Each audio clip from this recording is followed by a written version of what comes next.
봉슈 안녕하세요. 내가 찾던 어휘와 표현 강의에 오신 것을 환영합니다. 오늘은 두 번째 시간인데요. La famille, 가족에 관한 이야기입니다. 가족 하면 뭐가 먼저 떠오르시나요? 부모님이 떠오르고 형제 자매가 떠오르겠죠. 90년대 초반에는요. 가족의 형태가 전통적인 가족의 모델이 있고 다시 산업화와 도시화 이후에 새로 생겨나는 가족 모델이 있다 이런 식으로 배웠었는데요. 전통적인 가족은 대가족이었죠. 3대 이상이 그리고 식구가 굉장히 많은 전통적인 대가족이 있었고 새로 생겨난 가족은 부부와 미혼 자녀만으로 구성된 핵가족이다 이런 내용을 공부를 했었던 기억이 나는데요. 지금 2000년대 초반입니다. 그런데 이미 그 핵가족이 새로 등장해서 널리 퍼지고 있다 이런 핵가족이 지금은 이젠 전통적인 가족의 모델이 되어버렸어요. 예전에 그 대가족은 많이 없어졌죠. 그리고 좀 더 다양한 아주 많은 형태의 가족이 생겨났는데요. 이런 가족들이 어떤 형태의 가족들이 있는지 한번 알아보기로 하고요. 그보다 더 우리 가족 구성원들이 있잖아요. 부모님이 계시고 내가 있고 언니가 있고 동생이 있고 오빠가 있고 또 남동생도 있을 수 있죠. 이렇게 가족 구성원들의 명칭 어떤 것들이 있는지 한번 알아보도록 하겠습니다. 먼저 les liens familiaux, arbre généalogique라고 되어 있는데요. 가족 관계, 가계도라고 되어 있어요. 이런 그림 많이 보셨을 거예요. 지금 칠판을 조금 넓게 써야 돼서 제가 왔다 갔다 할게요. 이런 그림을 보면요. 두 사람이 만나서 일반적으로는 결혼을 통해서 전통적으로 결혼을 통해서 가정을 꾸리죠. 남자와 여자가 만나서 결혼을 하고 또 아이를 낳으면서 가정을 꾸리게 되는데요. 이렇게 결혼을 해서 아이를 낳고 그 아이들이 자라서 또 결혼을 하고 아이를 낳고 이런 식으로 가정이 형성이 됩니다. 그것을 단순화해서 도식화 시켜놨는데요. 잠깐 보면요. 안투안 로즈가 결혼을 해서 에릭, 브루노, 마리안이라는 3명의 아이를 낳았어요. 그리고 이 아이들이 자라서 다시 이렌을 만나서 결혼하고 마리아는 또 다른 사람을 만나서 결혼을 했죠. 또 아이를 낳고 이런 식으로 한 가정이 이루어지고 있습니다. 뒤에서도 이 가계도가 나오니까요. 지금은 여기까지만 보고 하나 더 말씀드리자면 지금 1대, 2대, 3대 이렇죠. 수평으로 나오는 게 한 세대를 나타내죠. 1대, 2대, 3대 할아버지, 아버지, 아들 이렇게 보시면 될 것 같아요. 제가 잠깐 언급했듯이 예전에 아주 예전에 가족, 전통적인 가족이라고 불렸던 대가족입니다. famille nombreuse, 숫자가 많죠. 일단 숫자가 많은 nombreuse 대가족이고요. 핵가족이라고 하면 famille nucléaire 이렇게 쓸 수가 있네요. 그런데 지금은 어떤가요? 굉장히 요즘 화두예요. 혼자 사는 사람도 한 가정이라고 우리가 셈을 하죠. 굉장히 기하급수적으로 많이 늘어나고 있습니다. 전 세계적인 추세인데요. ménage d'une personne, 한 사람으로 이루어진 1인 가구, seul이라는 형용사를 넣어줄 수도 있겠죠. ménage d'une seule personne 또는 ménage d'une personne이라고 하면 1인 가구라고 할 수 있고요. ménage 또는 couple, ménage라고 하면 family하고 같은 뜻이에요. 가정이란 뜻인데요. couple, 커플이죠. sans enfant, 아이가 없는 커플, 아이가 없는 가정도 굉장히 많이 늘어났습니다. 딩크라고 하는데요. dual income with no kids. 보통 맞벌이를 많이 하죠. 두 명이서 벌긴 하는데 또 아이가 없는 이런 집을 딩크족이라고 역시 세계적으로 다 공통 용어로 사용하고 있죠. 그리고 요즘에는 외국인과 결혼을 굉장히 많이 해요. famille multiculturelle, 다양한 문화가 만난 다문화 가정을 꾸리는 집도 많습니다. 이렇게 다양한 가정이 있네요. 그래서 가정을 꾸리는 일반적인 방법이죠. 남자와 여자가 만나서 결혼해서 아이를 낳고 이렇게 하는 것들을 한번 살펴볼 텐데요. 결혼하다는 동사는 se marier예요. marier만 쓰면 결혼시키다가 되기 때문에 항상 결혼하다는 se marier 동사 형태로 써주셔야 합니다. 신랑을 le mari, 신부는 la femme이라고 하고 이렇게 두 사람이 결혼해서 아이를 낳으면 parents, les parents, 부모가 되죠. père, 아빠, 그리고 mère, 엄마가 되고요. 아이들, enfant인데요. 아들은 fils, 딸은 fille. 그리고 여러 명의 아이를 낳았어요. 그럼 그 아이들은 형제 자매가 있겠죠. frère, 남자 형제고요. sœur라고 하면 여자 형제입니다. 자매. frère aîné, aîné라고 하면 첫 번째의라는 형용사적인 뜻도 있고 첫째 아이라는 뜻도 명사적인 뜻도 있습니다. 그래서 frère ainé라고 하면 나보다 나이가 많은 frère, 오빠 또는 형이 되겠죠. sœur, 여자 형제인데요. 까데라고 하면 두 번째의, 둘째 아이 이런 뜻이 있어요. 그래서 지금 sœur, 여자 형제이기 때문에 여성형으로 써줬습니다. sœur cadette, 나보다 어린 여동생들. les petits derniers라고 하면 막내들이죠. 이렇게 아이가 많은 가정, 대가족 앞에서 나왔어요. famille nombreus를 이룰 수 있겠네요. 그리고 이번에는 쌍둥이가 나왔습니다. jumeau, 남자 쌍둥이고요. jumelle이라고 하면 여자 쌍둥이죠. 그런데 남자, 여자가 나올 수도 있고 완전히 다르게 생긴 쌍둥이가 있을 수도 있잖아요. 우리 일란성 쌍둥이라고 하죠. faux jumeau라고 하시면 돼요. 일반적으로 쌍둥이, 성별을 확실하게 얘기하지 않고 말할 때는 그냥 jumeau라고 하시면 되고요. 여기서도 이란성 쌍둥이, 어떤 이란성 쌍둥이인지 모르지만 faux jumeau라고 하시면 됩니다. grand-parent, 조부모죠. grand-père, 할아버지, grand-mère, 할머니인데요. 굳이 친가, 외가를 정확하게 얘기를 하고 싶다라고 하면 친가에는 paterne를 붙이면 돼요. 친할아버지는 grand-père paternel이 되고요. 외할머니는 grand-mère maternelle 이렇게 말씀하시면 됩니다. 조부모가 좋아하는 손주, petit enfant이죠. petite fille, 손녀고요. petit fils, 손자 이렇게 표현을 할 수가 있겠네요. la tante, l'oncle, la tante와 l'oncle 굉장히 유용한 표현인데요. 한국은 촌수가 좀 복잡하죠. 여기 다 적어놓지도 못했어요.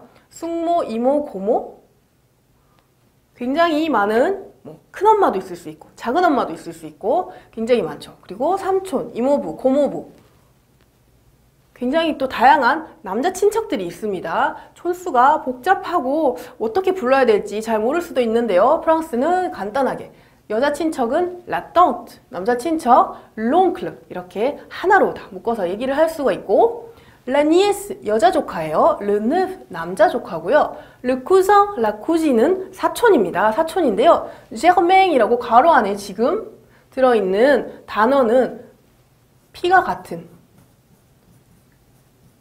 친족, 정말 친가족이죠. 피가 같은 친가족을 나타낼 때 germain이라는 표현을 쓰기도 하는데 일상에서 생활할 때 말할 때는 그렇게 많이 쓰는 표현은 아니지만 알아두시면 좋겠죠. La famille proche라고 하면 가까운 친척입니다. 사촌이나 육촌 이내를 말하겠죠. Les parents éloignés라고 하면 굉장히 먼 친척. 한국말로 사돈의 팔촌 이런 표현들이 있잖아요. 이렇게 parents éloignés라고도 부를 수가 있네요. La belle famille. 결혼으로 생긴 가족인데요. 내가 결혼을 하면 남편의 가족이 또 내 가족이 되잖아요. 이렇게 배우자의 가족을 la belle famille라고 합니다. famille 가족 앞에 메를 붙이거나 또는 모를 붙여서 새로 생긴 그런 가족 구성원을 얘기할 수가 있는데요. les beaux-parents, parents 앞에 모를 붙였죠. 시부모님이 될 수도 있고 또 장인어른, 장모님이 될 수도 있어요. le beau-père, la belle-mère 이렇게 말을 하면 되고요. 사위 며느리도 모와 베를 사용하는데요. 며느리는 belle fille가 됩니다. fille 앞에 be를 붙여서 지금 혼인으로 이루어진 이런 관계를 나타내주고 있죠. 그런데 사위는 조금 특별하게 gendre라고 아예 따로 독립적인 단어가 나와 있어요. 요거는 좀 기억해 두시는 것도 괜찮겠죠. le beau-frère, la belle-sœur, 남자 형제고 여자 형제인데요. 또 굉장히 다양한 촌수가 나왔습니다. 형부, 제부, 매형, 기타 등등 그렇죠. 내 형제 자매가 결혼을 해서 지금 새로 생긴 사람 친척이 있잖아요. 그 사람들을 전부 le beau-frère, 남자일 경우에는 le beau-frère, 여자 형제가 새로 생겼다. 여자 친척이 새로 생겼다. la belle-sœur라고 하시면 돼요. 형수님도 la belle-sœur, 신우도 올케도 la belle-sœur 이렇게 하시면 돼요. 오히려 프랑스어 표현이 조금 더 간단한 가족 구성원의 호칭이라고 볼 수 있습니다. 모와 베를 기억하시면 되겠죠. 그리고 또 다른 가정의 형태도 지금 나왔어요. l'adoption, 입양인데요. 부부가 아이를 낳지 않고 입양을 하는 경우도 있고 아이가 있어도 입양을 하기도 하죠. adopter, 입양하다는 동사를 쓰시면 되고 fille adoptive, 입양한 딸, fils adoptif, 입양한 아들. 지금 형용사가 다 명사에 따라서 남성형, 여성형으로 바뀌고 있습니다. les parents adoptif라고 하면 양부모, 아이들을 입양한 양부모가 되겠고요. 그리고 결혼도 많이 하지만 또 이혼도 많이 하죠. divorce의 동사를 쓰는데요. 이혼하다는 우리 결혼할 때는 se marie의 형태였지만 이혼하다는 그냥 divorce 하나만 쓰시면 돼요. une famille monoparentale. 그렇죠. 아이가 있는 경우에 이혼을 해서 아빠나 엄마 둘 중 한쪽이 아이를 데려가서 키우면 그 가정에는 지금 부모 양친이 다 있는 것이 아니라 아빠만 있거나 엄마만 있죠. 이렇게 어른이 한 명 있는, 부모 중에 한 명이 있는 가정을 편부 가정 또는 편모 가정이라고 하는데요. 모노파rental이라고 합니다. 모노는 접두사예요. 하나, 이를 뜻하죠. 그래서 편부, 편모 가정, une famille monoparental이라고 하고요. 이혼한 사람들이 다시 결혼을 할 수 있어요. 재혼하는 거죠. se remarier 이렇게 쓰시면 되고 역시 marier처럼 se marier, se remarier 이렇게 해야 결혼하다, 재혼하다 라는 뜻이 되니까 꼭 주의하세요. 그리고 재혼으로 다시 가정이 생깁니다. une famille recomposée, 구성된, 다시 구성된 가족이란 뜻이죠. 재혼 가정 이렇게 되고요. 그러면 이제 또 아이가 있는 사람들이 만나서 재혼을 했어요.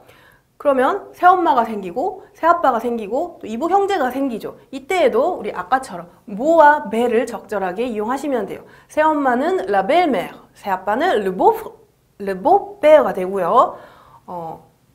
딸도 내가 낳진 않았지만 남편이 데려온 딸이 있을 수 있죠. les belles-filles 이런 식으로 할 수가 있습니다. 의붓 딸 이렇게 하면 되고요. 그러면 의붓 아들은 les beaux-fils가 되겠죠. 그리고 아이들이 각각 아이들이 있었는데 서로 재혼을 해서 재혼 가정에서 만났어요. 이 아이들은 피가 섞이지는 않았지만 형제가 되는 거죠. 이때에는 demi-sœur 또는 demi-frère라고 합니다. demi, 절반의 라는 뜻이죠. 이렇게 재혼 가정 조금 복잡해 보이지만 벨, 모를 적절하게 활용하고 이복 형제에는 demi를 붙여주시면 간단하게 또 해결이 되네요. 이렇게 오늘 다양한 가족의 형태, 뭐 1인 가정부터 해서 대가족, 핵가족, 여러 가지 가족 형태를 한번 알아봤고 가족 안에서 가족 구성원들을 어떻게 부르는지 그 명칭도 살펴봤습니다. 그러면 지금부터는 연습 문제를 한번 풀어볼게요. 1번, compléter l'arbre en respectant les informations suivantes. 정보들이 나올 거예요. 정보들이 나오는데요. 이 정보들을 참고해서 우리 맨 처음에 봤던 가게도 있죠. 이런 거. 여기 다 빈칸으로 되어 있거든요. 여기를 한번 채워 넣는 문제를 풀어보도록 하겠습니다. 그러면 지금 답이 하나도 적혀 있지 않은 빈 가계도가 나왔는데요. 이 가계도를 옆에 작게 그려 놓으시면 뒤에 정보를 보면서 바로바로 적어 넣으실 수가 있을 거예요. 여기 한번 볼까요? 지금 수평선이 3개가 있죠. 그러면 1대, 2대, 3대 할아버지, 아버지, 아들 대가 지금 같이 있어요. 그리고 두 사람이 결혼을 해서 2명의 아이를 낳았네요. 그리고 2명의 아이가 자라서 또 결혼을 해서 한쪽은 아이를 3명을 낳았고 한쪽은 아이를 1명 낳았습니다. 간단하게 이 정도만 알고 지금부터 문제를 한번 풀어볼게요. 1번 줄리엣 a 3 enfants. 줄리엣은 아이가 3명이다. 우리 가계도에서 아이가 3명이 있는 커플 하나 있었어요. 그리고 아리안 a un frère et une sœur. 아리아는요. 남자 형제가 1명 있고 여자 형제가 1명 있습니다. 3명의 아이들 중 1명이 아리안이 되겠죠. 엘로디 est la fille de Sébastien. 엘로디는 세바스티안의 딸이다. 뭐 알 수가 없고요. 여기서는 아리안 est la petite fille de Nicole. 아리안은요. 다시 나왔어요. 니콜의 손녀다. 그러면 지금 1대 할머니가 니콜인 게 확정이 되었네요. 그리고 니콜의 손녀 아리안이 되고요. Gérard est le grand-père paternel du mari. 제라르는요, 마리의 친할아버지다. 이렇게 되어 있습니다. grand-père paternel. grand-père 할아버지 나왔네요. 할머니는 니콜이었고, 할아버지는 제라드였어요. 그리고 paternel이라고 하니까 마리의 친할아버지, 마리의 아버지의 아버지가 되죠. Laure est la belle-fille de Nicole. 니콜이 할머니였어요. 그런데 로르가요, la belle-fille, 며느리죠. 니콜의 며느리다. 이렇게 되면요. 바로 앞에 정보랑 이어지겠네요. 친할아버지 며느리가 있겠죠. 그러면 로르는 제라르의 며느리도 되고 마리의 엄마도 되겠네요. 7번. 프레데릭 est l'oncle de Damien. 프레데릭은요. 다미안의 삼촌입니다. 이렇게 나왔고 세바스티안 est le beau-frère de Frédéric. 프레데릭이 또 나왔어요. 세바스티안은요. 프레데릭의 매형입니다. 매형이 뭔가요? 그렇죠. 누나가 결혼을 해서 그 남편을 매형이라고 부르죠. 내가 남자일 때. 그러니까 프레데릭의 누나가 결혼을 세바스티안과 했군요. 이런 정보를 가지고요. 엘로디 et 아리안 sont sœurs. 엘로디와 아리안은 자매입니다. 아리안은 남자 형제 한 명, 여자 형제 한 명이 있다고 했어요. 그중 한 명이 엘로디로 나왔고요. 다미안 est le cousin de Marie. 마리 나왔어요. 제라르 할아버지의 친손녀 마리의 사촌은 다미안이다. 둘이 사촌 관계다. 맨 마지막 줄에 있는 아이들이 되겠네요. Laure et Frédéric ont une seule fille. 로르와 프레데릭은 seule fille. 외동딸이 있습니다. 딸 한 명밖에 없어요. 로르가 엄마, 프레데릭이 아빠겠죠. Nicole est la belle-mère de Sébastien. 세바스티앙의 장모님이죠. belle-mère. 그러면 세바스티앙이 사위가 되고 프레데릭의 매형이었기 때문에 니콜의 딸의 남편이 되겠죠. 이런 식으로 지금 하나하나 빈칸을 채워 넣어 보셨나요? 어떠신가요? 지금 여기 칠판에 나온 답이랑 한번 비교를 해보시면 좋겠는데요. 제라르가 할아버지고 니콜이 할머니였죠. 줄리엣과 프레데릭을 낳았는데요. 줄리엣은 3명의 아이가 있다 그랬어요. 3명의 아이가 있고 아리아는 여자 형제가 있고 남자 형제가 있다고 했는데 여자 형제는 엘로디, 다미안은 그리고 남자 형제가 되겠네요. 다미안과 마리가 지금 사촌 관계라고 했어요. 다미안과 마리가 사촌 관계고 프레데릭과 로르가 외동딸 마리를 낳았죠. 이렇게 주어진 정보들을 가지고 빈 가게들을 우리가 한번 완성을 해봤습니다. 2번. Choisissez la bonne réponse. 올바른 답을 한번 골라보세요. Romain est le cousin du père de la belle-sœur de Lucie. 굉장히 복잡하죠. 로망은요, cousin, 사촌이에요. 그런데 du père, 아버지의 사촌인데요. père de la belle-sœur de Lucie. 루시의 누군가요? 올케 아버지의 사촌. 몇 촌 정도 될까요? 굉장히 먼 친척 관계네요. 그래서 정답 들어가려면 parent proche, parent adoptif, grand-parent, parents éloignés. 그렇죠. 먼 친척이 답이 되겠죠. 사돈의 8촌, 그보다 더 멀 수도 있고요. 그래서 답은 4번이었고. 2번. Sophie et son mari aiment les familles nombreuses. 소피아 남편은요, famille nombreuse, 대가족을 좋아해요. Ils espèrent, 그들은 원합니다. avoir beaucoup, 블라블라. 무엇이 많았으면 좋겠다고 생각을 하네요. 한번 보면요. de parents proches, 가까운 친척이 많았으면 좋겠어요. de parents éloignés, 먼 친척이 많았으면 좋겠어요. d'enfants, 아이들이 많았으면 좋겠어요. de petits enfants, 손주들이 많았으면 좋겠어요. 그렇죠? 아이들이 많아도 대가족이 될 수 있고 손자들이 많아도 대가족이 될 수 있지만 글쎄요. 아이들이 먼저 많아야겠죠. 손자는 좀 대를 넘어야 되니까. 답은 3번이 됩니다. 3번. Pierre vit avec sa femme. 피에르는 부인과 같이 살아요. 그리고 le fils de sa femme. 부인의 아들과 같이 살고 있습니다. 피에르는 부인과 부인의 아들과 살고 있어요. 지금 부인이 아들을 데리고 피에르와 결혼을 한 거죠. 그들은 땡땡이다. 뭘까요? famille recomposée, 재혼가정이다. famille nombreuse, 대가족이다. belle famille, 배우자의 가족이다. famille proche, 가까운 친척이다. 뭘까요? 그렇죠. 재혼가정이 되겠죠. 피에르의 부인이 아들을 데리고 재혼을 했습니다. 재혼가정. 4번. Jean est le mari de la fille de Marie.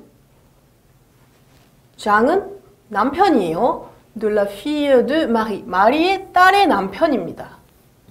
내 딸의 남편은 내 사위가 되죠. 그는 마리의 사위. 2번. gendre가 되겠네요. 5번. Tous les frères et sœurs de René sont plus que lui. 모든 형제 자매 누구예요? 르네의 모든 형제 자매들은요, plus que lui, 그보다 나이가 더 많아요. 형 누나밖에 없어요. 르네의 블라블라, 은혜는 무엇입니다? 르네 첫째예요. le jumeau 쌍둥이에요. le beau-frère 매형입니다. le petit dernier 막내예요. 그렇죠. 나보다 다 연상이면 내가 막내죠. 4번. 6번. Fabienne s'est remariée avec Philippe. 파비안은요, remarié, 재혼했어요. 필립과 재혼을 했는데요. qui? 필립이죠. 필립은요, avait déjà une fille, Anna. 이미 아나라는 딸을 데리고 있었어요. Anna est la, 블라블라, de Fabien. 그래서 내 남편이 데리고 결혼한 그 딸은 나에게 의붓딸이 되겠죠. 답은 아니죠. 벨피에, 모와 벨을 넣어서 새로 생긴 결혼으로 생긴 가족 벨피에 의붓딸을 말할 수 있었습니다. 3번 문제 한번 보죠. 뽕플레 문장을 완성하세요. Chantal est femme écrivain. Chantal은 작가인데요. 앞에 femme을 붙였어요. 프랑스어에서 직업을 말할 때 남성, 여성이 명확하게 구분되지 않고 남성형만 있는 직업들이 있어요. 대표적으로 écrivain, 작가죠. 뭐 médecin, 의사. 역시 마찬가지고요. médecin, 여성형으로 médecin이라고 붙이면 의료, 의학의라는 이런 뜻이 됩니다. 의료의. 그래서 사람, 여자 의사를 말할 때에는 앞에 femme을 붙여주시면 돼요. 뭐 journaliste, 기자도 마찬가지죠. journaliste, 남자 기자, 여자 기자 다 하나의 형태로 쓰고 있어요. femme écrivain, 그래서 여류 작가입니다. un journaliste, 한 작가가요, lui pose des questions. 지금 그녀 작가를 인터뷰하고 있네요. Le personnage de votre roman, 여기까지 끊으면요, personnage, 등장인물이에요. 당신 소설의, 소설가죠. 여류 작가니까. 당신 소설 속의 그 인물 막심은요, a beaucoup de frères et sœurs. 형제와 자매가 굉장히 많습니다. Est-ce que vous venez vous aussi d'une blabla? 이렇게 물어보고 있어요. Est-ce que vous venez de? 당신은 어디 출신입니까? 라고 물어보는 거죠. 이렇게 콤마로 첨가된 부분은 따로 떼서 생각을 해야 되는 거예요. 작가님께서도 무슨 가족인가요? 형제 자매가 많은 대가족 출신입니까? 대가족이세요? 이렇게 물어보는 거예요. 답이 그래서 d'une famille nombreus가 되겠죠. Non, je n'ai qu'une sœur. 아니요, 저는 형제 자매가 많지 않고 딱 한 명의 ne que 한정입니다. une sœur, 여자 형제 한 명만 있어요. 그러면 êtes-vous? 첫째인가요? aîné라는 표현이 있었죠. 아니면 막내인가요? la dernière가 되겠죠. 여기서는 두 번째, 딸이 2명밖에 없어요. 1명, 2명이라고 했죠. 형제가, 여자 형제 1명밖에 없으니까 딸 2명 중에 둘째가 곧 막내죠. 그래서 cadet라고 되어 있어요. 여성형 aîné, cadette 이렇게 여성형으로 썼습니다. Je suis l'aîné, 저는 첫째인데요. mais de quelques minutes seulement. 근데 몇 분 동안만 첫째예요. 왜냐하면요. car nous sommes 쌍둥이거든요. 쌍둥이 jumeau 여성형 jumelle이었습니다. ma soeur et moi. 내 여동생과 나는 쌍둥이거든요. 이렇게 얘기를 하고 있죠. 한국에서는 쌍둥이라도 형, 동생을 조금 엄격하게 구분해서 형이라고 부르고 이렇게 시키는데 특히 서양 서구 문화권에서는 별 그런 게 없는 것 같아요. 쌍둥이라면 형, 동생 없이 그냥 동등하게 쌍둥이일 뿐이다 이렇게 얘기를 많이 하죠. 여기서도 첫째인 기간이 몇 분밖에 되지 않았다 이렇게 얘기를 하고 있습니다. 다시 소설 얘기로 돌아갔는데요. Dans votre roman, 그래서 작가님 소설을 보면요. Maxime quitte sa femme. 막심이 그 부인을 떠나요. Pour se remarier, 재혼을 하기 위해서 떠나는데요. Avec l'ex-femme de son frère. 그렇죠. 자기 형제의 l'ex-femme이라고 하면 이혼을 했겠죠. 이혼을 해서 전 부인입니다. 형이나 형의 전부인과 다시 결혼하기 위해서 부인을 떠났어요. 좀 충격적이네요. Autrement dit, 달리 말해서 il épouse sa 블라블라. 다시 말해서 épouse는 marier, 결혼하다라는 동사가 똑같아요. il épouse, 그는 결혼하는데요. sa, 누구와? 형수와 결혼을 했습니다. 이렇게 얘기를 했죠. 형수 어떻게 얘기를 했나요? 내 형이 결혼을 해서 생긴 여자 친척이에요. 그러면 뭐나 벨을 사용하겠죠. sa belle-sœur, 그의 그렇죠. 막심의 형수, 자기 형수와 결혼하기 위해서요. 이렇게 되고요. Oui, 맞아요. C'est difficile, 좀 힘든 일이죠. psychologiquement, 정신적으로 힘든 일이에요. Pour les enfants, 아이들한테는 좀 힘든 일이죠. Le tante, tante, 아까 우리 여자 친척, 이모, 고모, 뭐 작은 엄마, 큰 엄마, 여기서는 형수였으면 큰 엄마가 되겠네요. 자기들의 큰 엄마가 devient leur 새엄마가 되었어요. 새엄마 뭐죠? 여기서도 벨 넣어주시면 되죠. 벨과 보를 넣어서 새로 생긴 가족을 얘기할 수 있어요. leur belle-mère, 그들의 새엄마가 됐고요. leur 누가요? 블라블라가 deviennent, 지금 복수예요. 여러 명이죠. presque leur frère et sœur, 그들의 형제 자매가 지금 되었습니다. 큰엄마가 또 애들을 데리고 왔나 봐요. 그러면 큰엄마의 아들, 딸과 나는 사촌지간이 되겠죠. 그래서 leurs cousins deviennent presque leurs frères et sœurs, 사촌이 지금 형제가 되는 그런 상황이 왔습니다. 굉장히 난해한 소설의 내용이 되겠네요. 어쨌든 여기 보면 여러 가지 가족 명칭을 알아볼 수가 있었습니다. 여기까지 준비된 문제를 다 풀어봤네요. 오늘 가족에 대한 공부를 하면서 가족의 형태 여러 가지가 있다, 이것도 알아봤고요. 가족 구성원의 명칭 알아봤습니다. 특히 결혼으로 이루어진 가족들, 한국말에서는 조금 복잡한 표현들이 많았는데 뭐와 매를 적절하게 사용해서 만들 수 있다. 이거 꼭 기억하셨으면 좋겠어요. 수고 많이 하셨고요. 저는 다음 강에서 뵙겠습니다. À la prochaine!